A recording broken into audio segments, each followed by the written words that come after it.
In the bustling streets of Doha, Ahmed stepped off the plane, his heart racing with excitement and a hint of anxiety. At 25, he had finally secured a job in Qatar, a chance to earn money and support his younger brother, Tariq. Back home in Egypt, they had always dreamed of a better life, and Ahmed was determined to make that dream a reality. As he settled into his new routine, Ahmed worked tirelessly at a construction site. The pay was decent, and he sent a portion of his earnings home each month. He could picture Tariq receiving his money, using it to buy books for school, and maybe even a new pair of shoes. But as weeks turned into months, a nagging feeling settled in his stomach. One evening, after a long day's work, Ahmed decided to call home. The conversation started with the usual pleasantries, but soon turned serious. "Ahmed, the money you've been sending, it hasn't arrived." Tariq's voice trembled on the other end. Ahmed's heart sank. "What do you mean it hasn't arrived?" Tariq explained that the local bank had been experiencing issues,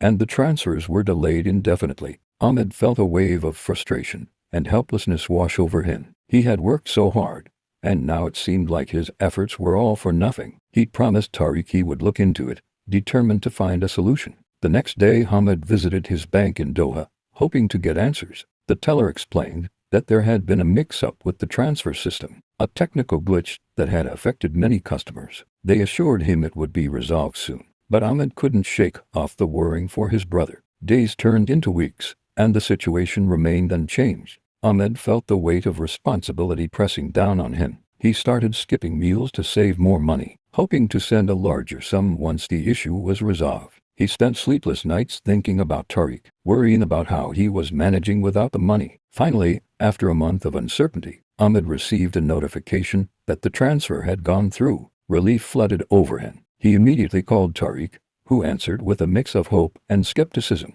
"I think it's finally here," Ahmed said, trying to sound optimistic. They both held their breath as Tariq checked with the bank. A moment later, joy erupted through the phone. "It's here. I can finally buy the books." Ahmed felt a sense of triumph. Despite the challenges, they had persevered. As he hung up, he looked out over the glittering skyline of Doha, realizing that the journey was not just about earning money, but about resilience, determination, and the bond between brothers. He knew there would be more obstacles ahead, but for now, they had triumphed together.